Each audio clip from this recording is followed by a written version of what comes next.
जय हिंद साथियों, मैं मध्य प्रदेश ग्वालियर से जितेंद्र सर अपने YouTube चैनल में आप सभी का हार्दिक स्वागत करता हूं।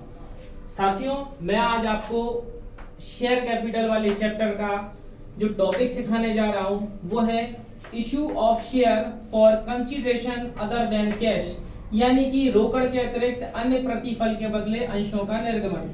होता क्या है साथियों, जब भी हम मार्केट जाते हैं और कोई भी एसेट्स को परचेज करते हैं, एसेट्स मतलब कोई भी संपत्ति हमने खरीदी, जैसे हमने फर्नीचर खरीदा, हमने प्लांट खरीदा, हमने कोई मशीन खरीदी, मार्केट गए और ये हमने सामान खरीदा, ये एसेट्स को खरीद लिया, तो उसके बदले क्या देते हैं अपन? भाई कैश देते हैं।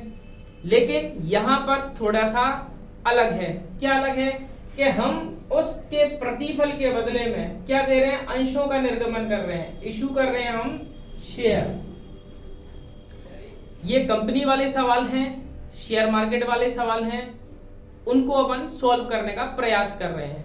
तो जर्नल एंट्री इसमें कैसे पास होती है वो देखते हैं। जब भी कोई भी एसेट्स को, ये एंट्री कौन कर रहा है? ये कंपनी अपने यहां पर एंट्री कर रही है। तो कैसे करेगी?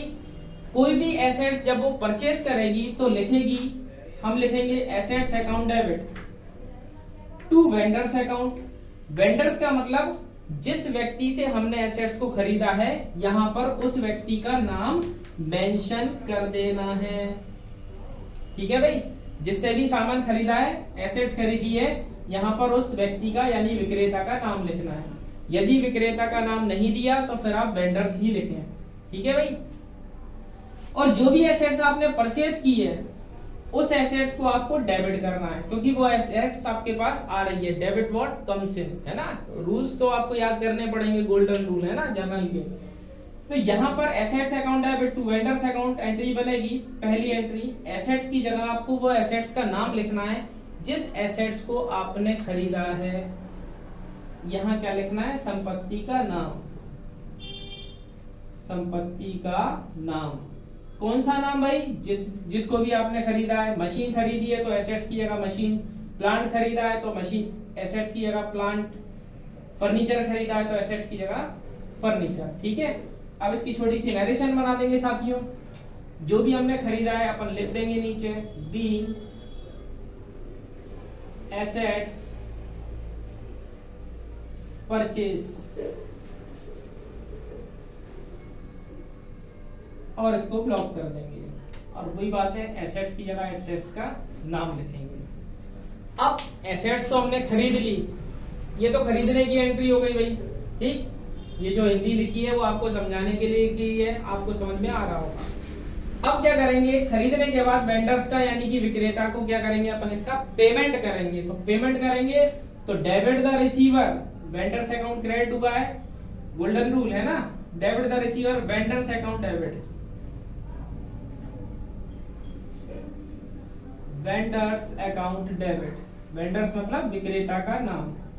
विक्रेता का नाम दिया है तो नाम मेंशन करना है वेंडर्स की जगह, और नाम नहीं दिया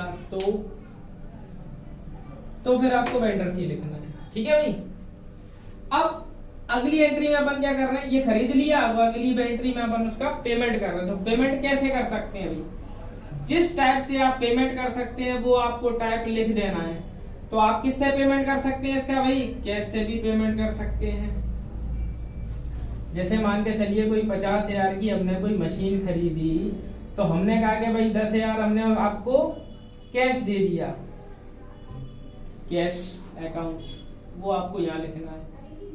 आप कह रहे हैं कि हम अपनी कंपनी के कुछ इक्विटी शेयर दे रहे हैं, कितने? 20,000।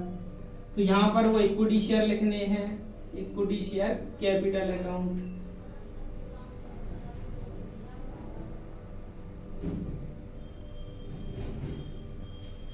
और कभी कभी क्या होता है कि हमारे पास पैसे नहीं होते, तो हमने कहा कि भैया चलो 5 कोई बिल लिख देते हैं अपन, जिसका हम पेमेंट बाद में कर देंगे, बिल्स पेबल। मान के चलो अपन ने 5,000 रुपए के बिल्स पेबल लिख दिए। ठीक, तो अपन ने लिखेंगे बिल्स पेबल अकाउंट, क्योंकि बिल्स पेबल हमारी लायबिलिटीज होती है, इसलिए क्रेडिट है। ये एंट्री कहाँ हो रही है? कंपनी में हो रही है। ठीक है, कंपनी अपनी एंट्री कर रही है बिल्स पेबल अकाउंट। ये लिख दिया हमने। ठीक, मशीन खरीदी 50 की, 50,000 की एसेट्स खरीदी, कैसे पेमेंट करा, ये रहा, इक्विटी शेयर दिए वो ये रहे, बिल्स पेबल रहे वो ये रहे। ठीक, अब क्या होता है साथियों, जो अपन शेयर इशू कर रहे हैं उस शेयर की कुछ ना कुछ वैल्यू होती है, कुछ ना कुछ वैल्यू होगी ना। अब जैसे मान के चलिए शेयर की वैल्यू 100 रुपए पर ईच है, एक शेयर जो है वो 100 रुपए का है और हम उसको शेयर को 100 रुपए में ही इशू कर देते हैं, तो यहाँ पर यही अमाउंट आ जाएगा। ठीक, अब सपोज करें कि जो 100 रुपए वाला शेयर था उसको हमने इशू कर दिया कितने पर, 110 रुपए पर। 110 रुपए में इशू कर दिया तो हमने कितने एक्स्ट्रा ले लिए, 10 रुपए एक्स्ट्रा ले लिए। इस प्रकार से ये क्या हो गया, 110 हो गया। तो भाई हमने 10 रुपए किसी से एक्स्ट्रा ले लिए, कंपनी ने 100 रुपए की चीज के 10 रुपए ज्यादा ले लिए, तो ये क्या होता है, हमारे लिए प्रॉफिट हो गया, क्योंकि 100 की चीज पर हमने 110 ले लिए तो 10 रुपए हमने एक्स्ट्रा ले लिए, तो जो एक्स्ट्रा पैसा हमने ले लिया है वो हमारे लिए होता है प्रॉफिट, और प्रॉफिट सारे क्रेडिट होते हैं, जनरल के rules. Sorry, security premium account, SEC करके पॉइंट लगा देंगे, जितना छोटा करके अपन लिख सकते हैं लिखेंगे, security premium account.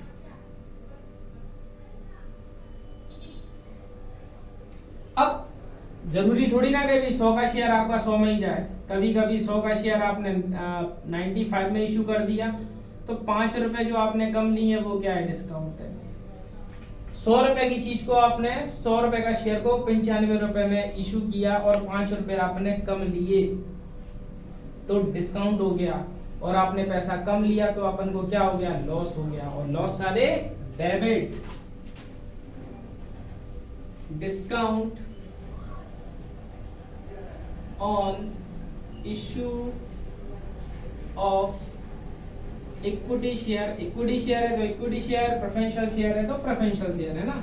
Discount on issue of equity share account debit. ठीक, और नरेशन बना देंगे अपन, बीइंग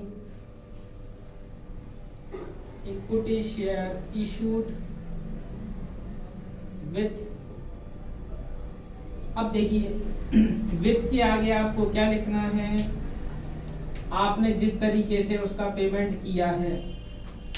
ठीक, कैसे वेंडर्स को पेमेंट कर रहे हैं, ये आपको कंडीशन दे रखी है मैंने, ये पूरा का पूरा इकट्ठा एक साथ क्वेश्चन में नहीं आएगा, मैंने आपको उतना बता दिया है कि इससे फिर बाहर भी नहीं जाएगा, इतने में ही हो जाएगा आपका काम।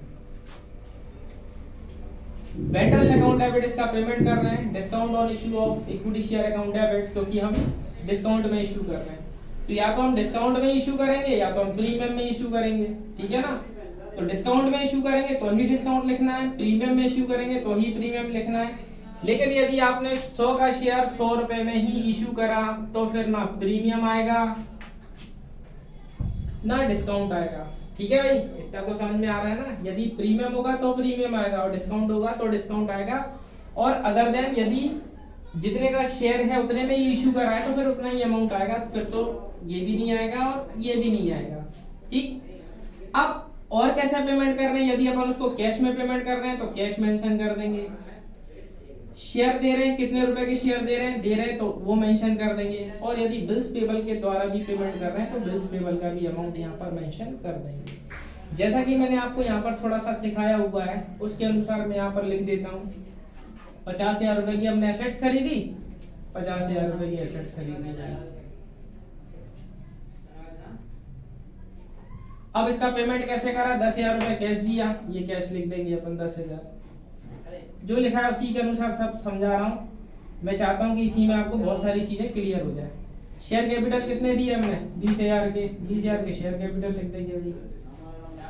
और क्या दिया, बिल्स पेबल दिए कितने के, 5,000 के बिल्स पेबल दिए, 5,000 के बिल्स पेबल लिख देंगे।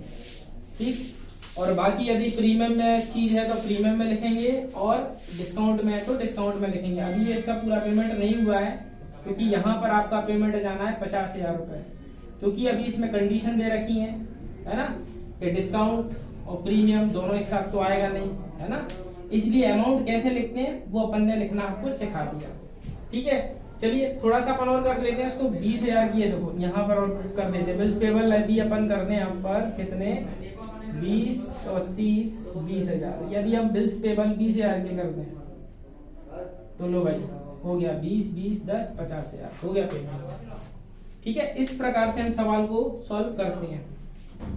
इसकी नरेशन बनाएंगे।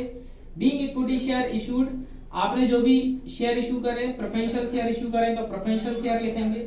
विथ कैसे करें, आपने डिस्काउंट से करें तो डिस्काउंट, प्रीमियम से करें तो प्रीमियम। ठीक है, इस प्रकार से हम इसको सॉल्व करेंगे।